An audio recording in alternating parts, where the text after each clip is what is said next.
നമ്മൾ കേട്ടിട്ടുണ്ടല്ലോ. സമസ്ത കേരള ജംഇയ്യത്തുൽ ഉലമയുടെ പ്രബോധന വീഥിയിലെ തിളക്കമാർന്ന സേവനം ചെയ്ത മഹാമനീഷിയാണ് മഹാനായ മർഹൂം ശൈഖുന സി.എച്ച്. ഐദ്രീസ് മുസ്ലിയാർ. അല്ലാഹു തആല അവിടുത്തെ ദർജ ഉയർത്തി കൊടുക്കട്ടെ.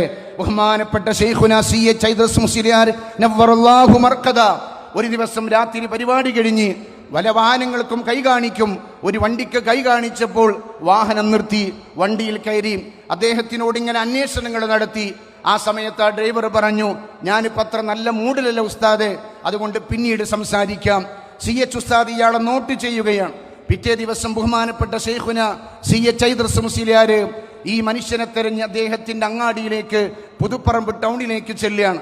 അദ്ദേഹത്തിനെ കൂട്ടിക്കൊണ്ടുപോയി കടയുടെ പിറകിൽ ആരും കാണാത്തൊരു സ്ഥലത്ത് കൊണ്ടുപോയിട്ട് ബഹുമാനപ്പെട്ട സി.എച്ച്. ഉസ്താദ് പറയാണ്, ഇന്നലെ നീ എന്നോട് തീരെ മൂടില്ല എന്ന് പറഞ്ഞ അതിൻ്റെ ഉദ്ദേശം എനിക്ക് മനസ്സിലായില്ല.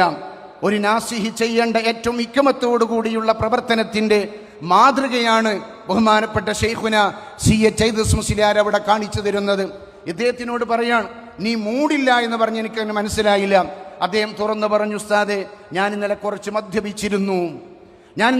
മദ്യപിച്ചിരുന്നു. ആ സമയത്ത് ബഹുമാനപ്പെട്ട ശൈഖുന സി.എച്ച്. ഐദ്രീസ് മുസ്ലിയാർ ഈ മനുഷ്യനെ കെട്ടിപ്പിടിച്ച് കരഞ്ഞുവെന്നാണ്. നീ നരകത്തിലേക്ക് പോകുന്നത് എനിക്ക് സഹിക്കാൻ കഴിയൂല. നീ നരകത്തിലേക്ക് പോകണമെന്നാണ് ആഗ്രഹിക്കുന്നത്.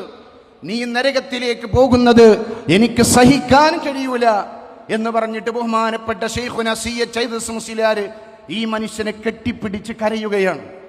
ആ ഒരൊറ്റ പിടുത്തം മതി, ആ ചേർത്തുപിടിക്കൽ അദ്ദേഹത്തിൻ്റെ ജീവിതത്തിൻ്റെ അന്ത്യം വരെ ആ മധ്യമാകുന്ന ലഹരിയിൽ നിന്ന് മാറി നിൽക്കാൻ പ്രചോദനമായി എന്ന് ബഹുമാനപ്പെട്ട സി.എച്ച്. ഉസ്താദിൻ്റെ ചരിത്രത്തിലൂടെ വായിച്ചിട്ടുണ്ട്.